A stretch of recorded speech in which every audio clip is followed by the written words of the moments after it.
All right. Good afternoon. Good morning. This is Mark Johnson, CEO of Loyalty360. Welcome, everyone, to today's edition of Loyalty Live. Today, we have the pleasure of speaking with Richard Jones. Richard, consider Richard a good friend. We've had a number of great conversations over the last 6 months. He is a Chief Marketing Officer at Cheetah Digital. Cheetah is one of the leaders in digital engagement, doing a bunch of unique and amazing things in this space. So, Richard, thank you very much for taking the time to talk to us today. No, thank you. Thank you for the invite. Glad to be here. Absolutely. For those who don't know, can you tell us and them a little bit about yourself and your role with the organization? Yeah, so I actually came to Cheetah Digital at the middle of 2019 through an acquisition. So I was the CEO of and one of the co-founders of a company called Weigh-In, which basically created a software as a service platform to help marketers create a range of different interactive experiences that captured zero-party data and net new names into the database, so marketing opt-ins, etc. So that's anything from contests to challenges to surveys to quizzes to instant wins, etc. And Cheetah Digital acquired Weigh-In at the end of June 2019. And I was made the Chief Marketing Officer of Cheetah Digital in November 2019. Okay, awesome. You talked about Weigh-In, some things you guys did there. Can you talk a little bit about zero-party data, declared data? It's obviously a very germane topic right now for our audience. Can you give people a background about what it is and how they should be considering it and using it? Yeah, so the zero-party data is essentially self-reported data. So it's data that a consumer willingly shares to you as a brand, usually in return for some sort of value. The chance to win something, the chance to get more personalized content or personalized product, whatever it may be. And it's become very, very topical, primarily because what's happening in ad tech and the disruption that's been brought around by privacy. In the past, it was very possible to serve hyper-personalized content at scale using Facebook and a coterie of different data partners where you could buy data to drive your targeting. Obviously, with privacy changes, that is now becoming impossible, risky, potentially giving you a fine. So you have to look at new ways to drive personalization that can coexist with the changes in privacy. And obviously, first-party data is the go-to now for any marketer, where you're actually capturing that data. And zero-party data is really just setting the difference between first-party data, which can be data that you might scrape from various other systems, e-commerce, POS, etc., to understand how a consumer is engaging with you. But zero-party data is really when you ask someone and they tell you about themselves, and then you use that data, which really is the gold standard of data, to drive personalized marketing. And it's obviously got a good dovetail with loyalty programs, because loyalty programs become in this new world with disruption around privacy, they become a fundamental way that you can offer a value exchange to a consumer in return for them telling you about themselves. And so, zero-party data and loyalty programs are converging. Absolutely. And I think one of the things you mentioned there as well, and I'm sure people are familiar with some of the challenges right now, people kind of stepping away from some of the social media channels, right? Budgets are challenged right now, as we know, which is a big challenge for brands to kind of acquire customers. So when you look at zero-party data, it's really driving or has the ability to drive that unique engagement with the customer, correct? Yeah, 100%. And if you actually kind of think about what's going on with social media and budgets at large, for the last 10, 15 years, marketers have been increasingly chucking a lot of revenue at Facebook and Google, using basically this era of fast and loose data to get access to customers with personalized content, get access to people they don't know. That world is flipped on its head. So what we're now seeing is a resurgence in people looking at, well, how do I develop a program that gets me a deeper relationship with customers? And obviously, loyalty and zero-party data initiatives are a massive answer to that problem. And actually, if you kind of think about, what's the challenge in the way that customer loyalty is changing today, I would put that as the biggest fundamental change. So really moving away from, transaction encouragement programs to really being the fulcrum of how you actually develop deeper one-to-one relationships with your customers. So can you talk a little bit about Cheetah Digital? Obviously, the Chief Marketing Officer now. You have kind of an array of tools that are very unique that, for those who don't know, we're actually pulling together our first industry report, and you guys are obviously doing very well in kind of customer loyalty, because I think you look at it holistically from, data platforms, from unique engagement tools, from ability to drive campaigns through unique automation pieces. Can you talk a little bit about Cheetah Digital and kind of, what you do, how you do it, what industries you work with? That'd be great for our audience as well. Yeah, so we very much think about kind of, delivering customer programs versus just sort of point loyalty solutions. And it really speaks to what we're trying to do as a strategy, as a company. And that is to, build a platform that enables marketers to really develop that personalized one-to-one relationship with consumers. And so there's a number of different components. The first part of that, embarking on that road, that strategy is, as a marketer in a brand is, well, how do I turn the unknown consumer into a known consumer? How do I get them into the database? How do I actually learn about them? And so Cheetah Experiences, which is our platform for collecting zero-party data with all these challenges, instant wins, quizzes, surveys, polls, etc., is really the vehicle to do that. And we are actually collecting about 750 million net new names into our customers' databases every year, and then augmenting those marketing opt-ins with lots of information about their preferences, motivations, desires, etc., through zero-party data initiatives. We also, at the heart of the platform, we store all the data we collect in a fully fledged customer data platform that we call our engagement data platform. That's ranked by the CDP Institute as a top 10 CDP in terms of most features. And it really allows us to work with our customers to build up a 360-degree view of their customers. So, we're not just turning the unknown to known, we're also then looking at, well, how these people interacting with, POS systems, with their e-commerce platforms, with their email initiatives. Every bit of first-party data we have about a consumer can be pulled in our EDP, and then we can do advanced audience segmentation, analytics, machine learning, all those types of things to discover opportunities to surprise and delight, to reward customers with personalized offers, personalized content, etc. We also have a Forrester leading messaging platform. In fact, the very recent email marketing wave, we were ranked as a leader in that report, which is a cross-channel messaging platform, allowing us to trigger, personalized offers, messages, etc., out to our customers across a range of different digital channels.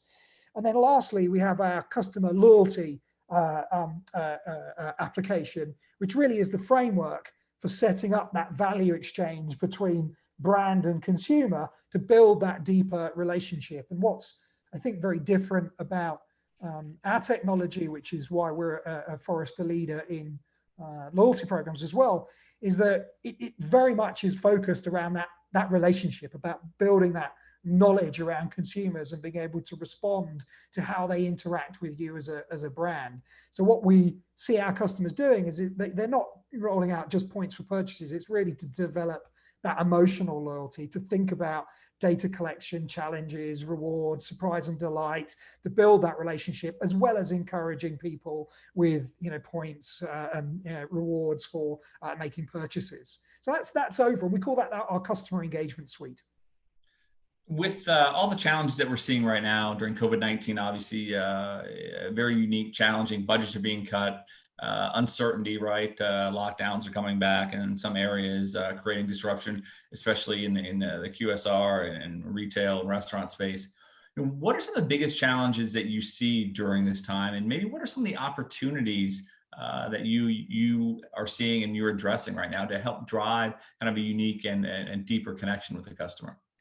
Yeah, that's a good question. So, obviously we have a massive digital acceleration that's happened with COVID-19. You know, many businesses that may have operated with an e-commerce model and, you know, for example, an in-store or in-venue model, you know, restaurants, example, retail outlets, etc., that may have been operating in a mixed model, have suddenly had, in many instances, the physical side of their business completely stopped or halted or significantly impeded with lockdown regulations, with the impacts of COVID-19, etc. And so what does that mean? Well, you're left with actually having to survive on your online business models. And that is basically forcing everybody from, you know, telecoms to restaurants to retail to have this huge digital acceleration and make far greater moves in much shorter amount of time than they have previously been able to do. And we think that data and loyalty are a big part of what is needed to be done in order to make that transition. You know, I'll give you an example of one of our customers. You mentioned the QSR space, the restaurant space. So Bloomin' Brands, a customer of ours, and we actually had Michael Stutz, the Chief Customer Officer, on our Thinking Caps podcast recently. And he was basically talking about this digital acceleration, and obviously brands that have already got some level of maturity in their online business models, e-commerce, are in a better position. But, you know, someone like Bloomin' Brands that had a relatively mature e-commerce model still have to have this, you know, huge digital acceleration in a relatively short amount of time. They actually grew their online sales 300% in a matter of weeks when they first went into lockdown in a number of areas in the US. But actually, when you have the ability to really understand customers through data at the heart of not just your loyalty program, but your whole customer engagement strategy, you can start to look at opportunities to actually accelerate your recovery.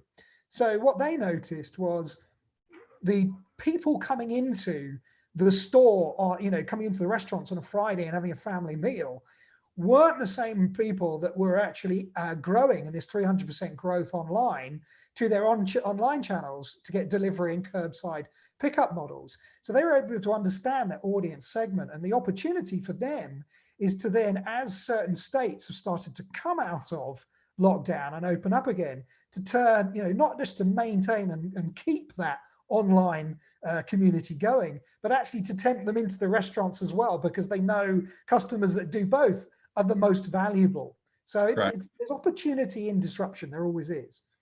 Well, and that's an interesting point you mentioned. And one of the things we've seen from our member base on the brand side is that a lot of the customers in the hotel industry, example that we've mentioned a number of times, you know, they don't know these new customers, right? They could be someone on quarantine, they could be first responders, they could be emergency workers that have come in to stay at a hotel, right? Or they could be people that are just quarantined within a hotel, right? A lot of hotels have been used for that purpose. And we've heard that time and time again. You know, a lot of the shoe stores that we have that have kind of moved to buy online, pick up in store. That's a transformation. They had to go through it quickly, but they don't know those customers, right? Because they're a completely different data set. And you mentioned some very important points.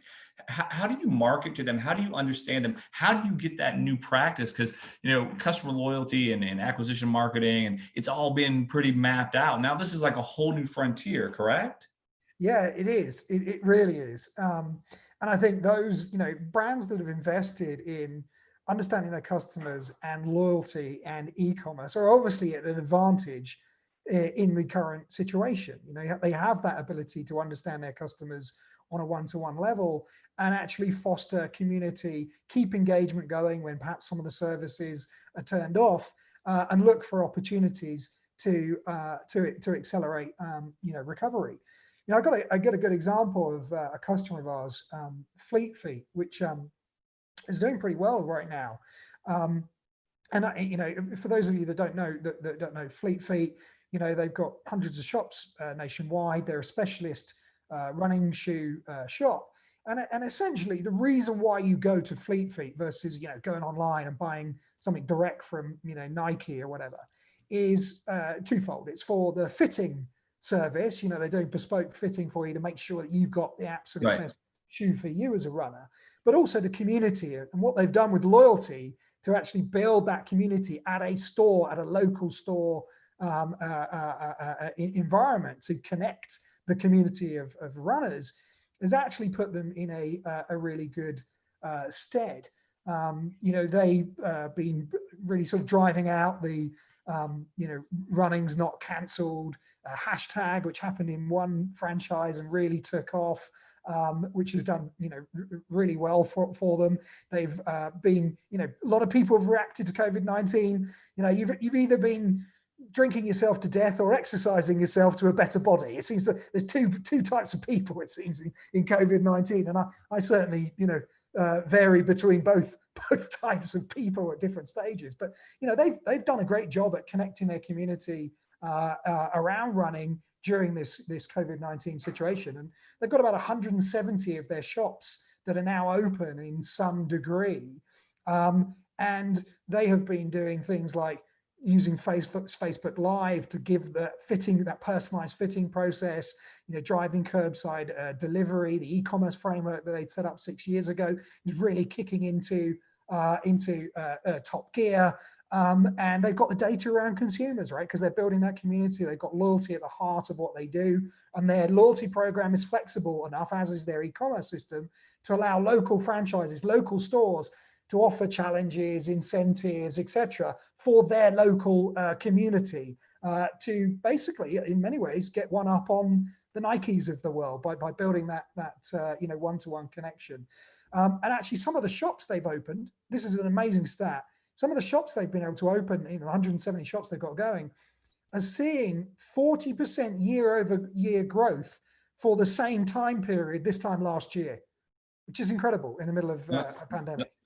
That's awesome too, because I think you probably are aware Nike just reported 2 weeks ago, 3 weeks ago, their US sales were up 42 or 45%, some big number, right? So obviously they're doing amazing. And I think people, the heart of human nature is engagement, right? And if you've been denied that for a period of time, you want to shop, you want to get out. Online shopping is fine, but it doesn't replace the feeling, the touching, the seeing, right? That unique ability to the ethereal interaction you get with the person in the store. Right? People want that. They want that touch, that feel, that engagement. You can't get that in digital. Obviously, you can do as much as you can, but it's great to hear what the guys at Fleet Feet are doing, and obviously very familiar with what you're doing with Blooming Brands as well. Great, and congratulations on that for sure. Yeah, two great customers. They're doing some good stuff, and there's another customer that I think is doing some really good good things right now. Is Vans. They recently won the top award for loyalty programs with the Loyalty magazine for the Americas with their Vans family loyalty program. And I think that also speaks to another direction that loyalty is moving in, that we mentioned at the top of the call, which is thinking about it not as this kind of just transaction encouragement, and thinking about the program as this central way to build deeper relationships with your consumers. In a couple of years, Vans family has now got 10 million members nationwide, which is an incredible achievement. And what I really like about their program is the way they've been able to really learn about their members, understand what people's likes and preferences are, and then serve up experiences which are not really just focused on buy shoes. They're really building that closer relationship. So giving them exclusive content, showing them new designs for shoes first, having exclusive designs for Vans apparel and shoes, which is only available to the loyalty members. Because they understood their communities, they understood that in COVID-19, people wanted to do more things around charity. They were getting people to allow them to donate their points to charities as part of during this time. Because of that, they sent 100 autistic kids to a surf camp before COVID-19. So, they're doing a great job, I think, at actually building that deeper relationship between brand and consumer. And what they've seen is a massive increase in the amount of spend that they've got from members over non-members. So it really does show that, putting the relationship with the customer first, that's what drives revenue. Huge. Yeah. Real quick, what are a couple of brands that you're loyal to and why? I mean, obviously, you've heard about some of the great work you're doing with the number of your clients, but what are some of the brands that you're loyal to and why? Yeah, a couple of, I mean, there's two here. One, which is Nudie Jeans. They're a Swedish jeans company that I've been. BD Jeans? Yeah, Nudie Jeans. Yeah, Swedish jeans company, and you check them out, man. They make the best jeans in the world. And this is really loyalty, focused less about oh, they've hooked me in a loyalty program. This is more around quality of product and quality of customer experience. So Nudie Jeans I love the product. They make fantastic jeans. That's a big part of why I'm loyal. But I could get Nudie Jeans from a number of different outlets, right? I could go to Amazon, I could go to various other retailers, but I always get the jeans direct from Nudie Jeans, even though it takes longer to ship. I wouldn't think about doing it. I'd feel dirty buying them from Amazon, right? And it's because of the quality of the website, it's quality of the experience, it's quality of the boxing of the product, it's the quality of the way they react to it, it's the quality of the brand experience. Right. When you're doing it direct to the brand versus going through, an Amazon or some third party.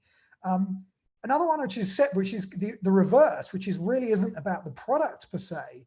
It's actually about the loyalty program, is actually Starbucks. And I think the loyalty app and what they've actually done with that, and how they hook you in to making sure that you're always getting your coffee and your morning, bacon sandwich from a Starbucks outlet versus, another independent coffee chain or whatever it may be, is because of the app, right? It's the convenience that they've created with the ability to purchase through the app, to order through the app. It's the points that they give you, the stars, etc., that you earn for targeted offers, which are clearly based on my behavior and analysis of my behavior, just pushing me over the edge to make those additional purchases. So StarHub and Nudie would be two for very different reasons. That's awesome. Well, those I'll have to check out Nudie Jeans. I've never heard of that. I'm a big Levi's guy, 501, being old, so it's they fit. But I'll have to check out Nudie Jeans for sure. They got many fits. Don't worry. That's one of the good things about their website. It's a very intuitive process for ordering. That's great. So when you look at COVID-19, kind of the challenges, you and I have talked before, just the uncertainty, right? Dealing with what's next and what shoe's going to drop or fall, or and then we continue to hear from brands, I'm sure you do as well, is they want to get to some sort of, maybe not normalcy, because getting back to normal, who knows what that means, but something that's more manageable, more predictable, instead of the huge vacillations we see on a daily basis. Can you talk about some of the impacts you've seen? You talked about the budget spend and obviously some of the challenges there. What you've seen with your clients and kind of how you're working through those those pivots? Yeah, I mean, look, so, there are multiple challenges. One, we talked about blooming brands and, restaurants being shut and that digital acceleration. But, you've also got that challenge of installing trust to get people back into, into your establishments or to engaging with you in a COVID-19 situation. That's been a big issue for lots of brands. How do they communicate that they're operating in a conscious way given COVID-19, reducing risk, keeping supply chains open, all those type of things. And actually, the Salling Group, which is a big supermarket chain, the largest one in Finland, is a good example of a customer of ours that have actually used loyalty program and the launching of their loyalty program with this sort of customer communication program to really establish trust. They went at it first and foremost to make everybody understand the extensive things that they were doing to make coming into the supermarket a safe experience. And that customer program to communicate that basically helped them in the establishment and the launching of their loyalty program. And actually, their loyalty program is now one of the top downloaded apps in Finland on the app stores. So loyalty gives them that ability to communicate one-to-one on a range of issues, such as pushing out, establishing trust, making sure that people understand all the things that they're doing around COVID-19, as well as actually building out the data to do very personalized offers to that community, all of which are taking on sometimes new business models with delivery and curbside pickup and what have you. So they've really put trust at the heart of kind of how they've been driving out their loyalty program. Then there's a whole range of other issues that people have had to do, which is how do you keep engagement going when actually perhaps your entire service has been shut down. If you think about people like Odeon cinemas, you haven't been able to go into a cinema for a period of time, but because they had that profiling, that data around consumers, they've been able to then serve up content, clips, information that is relevant to those consumers to keep that engagement going, even when you can't go into a cinema. Same with sports clubs. How do you keep that engagement going when they can't turn up to a match? Is really, really important things if you're going to accelerate out recovery. You have to keep that engagement going. You can't just turn off completely and wait 6 months until things are better. No, you're absolutely right. And I think you talked about some of the brands that are doing it well. You talked about some things that Fleet Feet and his team are doing, and obviously what you're doing with Blooming Brands. Is there another brand that you think that's maybe client or non-client that's been able to successfully reinvent themselves, reposition themselves during COVID, and how other brands can learn from that? In terms of kind of the reinvention side of it, it's very hard, I think, to reinvent in the middle of a crisis. But what we have seen in the QSR industry is a number of quite innovative business models actually evolve, which are somewhat of a reinvention. So, take someone like Fogo de Chão. They have been creating these kind of meal kits where they will deliver you the instructions of how to cook the meal, the actual prime cut of the meat, etc. And so looking at that as almost like a subscription model to take the Fogo de Chão experience and actually recreate it in your own kitchen, in your own house. And obviously the restaurant industry has been one of the most hardest hit industries that are actually out there, that we've seen quite a lot of this innovation in terms of the model that they're actually using to drive, to recreate the experience when people can't come into a restaurant. Right. Oh, that's interesting. That's good. That's a great example. I think I think you make a very salient point too. It's really hard to reinvent yourself, especially during, when I was talking with a friend of mine or one of our members, Luxottica, and just Brian and some of the challenges. He's obviously a great SAP, one of the smartest guys I know in the industry, but he's had half his team is furloughed. More and more of them are back, right? So he's doing the press release. He's doing, he's a senior vice president. He's a very senior guy, but his role has changed so dramatically. So how can you worry about reinvention when you have to worry about how your role has been reinvented or kind of how it's been disrupted itself? So I think that's a huge challenge and huge opportunity. What piece of advice would you share with brands, with marketers who are looking to improve their customer loyalty or customer experience strategies? Yeah, I mean, it's all about the data, right? And then having the ability and the flexibility to react to that data. That is at the heart of what a successful customer program is has become. It's not just about points for purchase. It is making your customer program the flagship program for building out that deeper relationship with customers. And you're only going to do that if you've got a 360-degree view of the consumer and how they're interacting with you across all of your different physical and online channels. And then you need to also augment that with zero-party data initiatives to get consumers, to tempt them to tell you about themselves in ways that you haven't recorded through transactions, in POS systems or, understanding how they're interacting with your digital channels. So I think those are very much the sort of key, the heart of the advice that I would say. Customer loyalty is going to be the biggest way that you're able to accelerate out of recovery. It's going to be easier to tempt your existing customers back and to increase your wallet share with your existing customers than it will be to buy through expensive advertising new customers in a vast majority of industries, I believe. So, really ramping up loyalty, really ramping up your 360-degree view of your consumers to look for opportunities to actually build wallet share is going to be how you accelerate out the recovery. You're not going to buy your way out of it with Facebook ads, I don't believe. That's interesting. So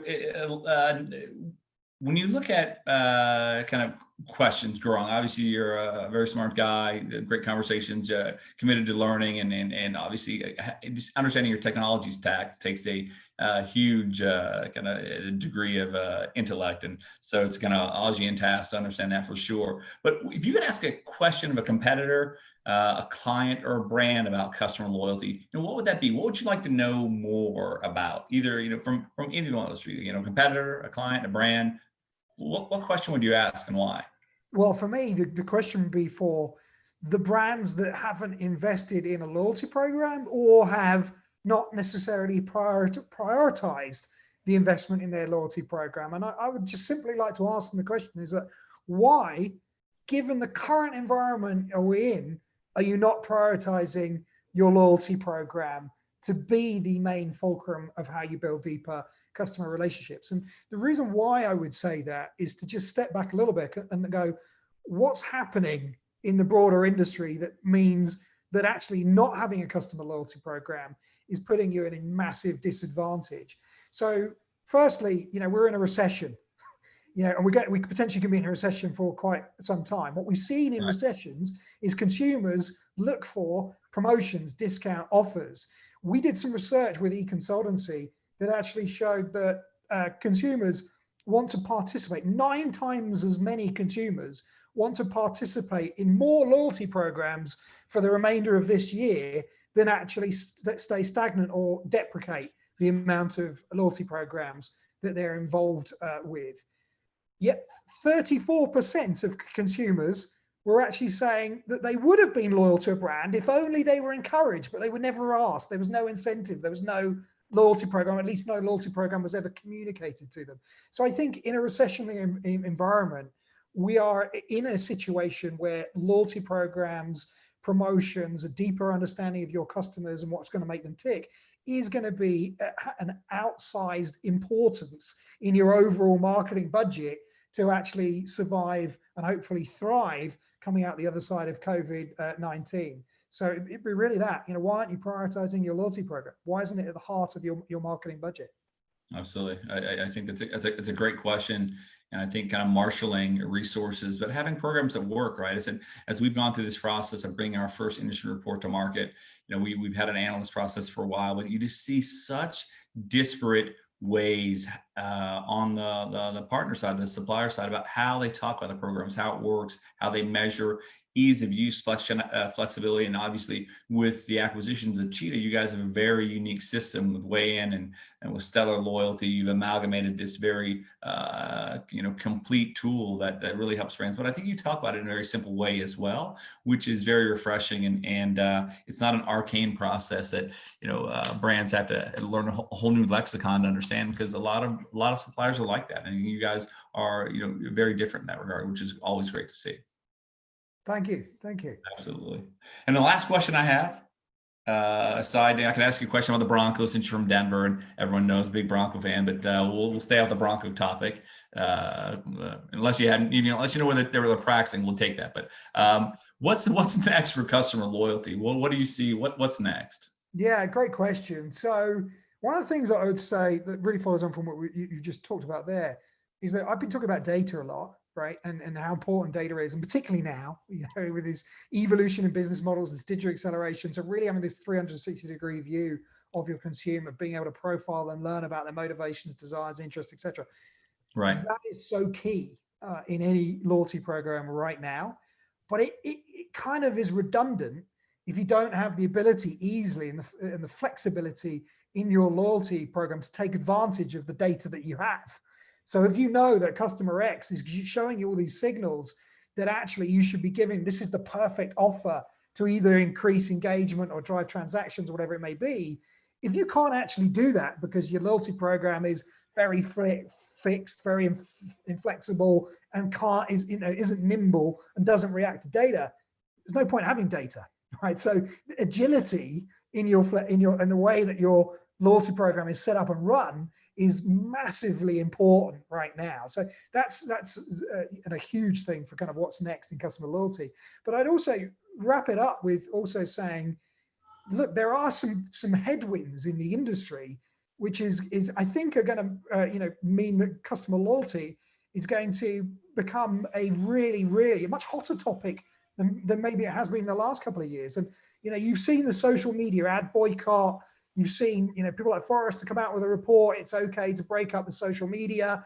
There is a full, and with everything that's going on with privacy, there is a full frontal attack if you like, on marketers that really are over-indexed on delivering social media ads and too linked into what is essentially becoming a bit of a quagmire. Right. The way out of that is to build customer programs where you have the direct relationship with the consumer and you're not going through a third party, which is, becoming increasingly a challenge, should we say, with civil liberty issues, with privacy issues, and right now is no better time to go and invest in that customer loyalty program and maybe extricate yourself from too much over indexing on the social media quagmire. That's awesome. Well, I think that's great. I said, Richard, it's great talking to you. Thanks for being kind of one of the initial kind of participants, subject matter experts in Loyalty Live, and have a great respect for what you guys do. As I mentioned earlier, we have our first industry report coming out, and you guys are obviously doing very well. Your customers love you.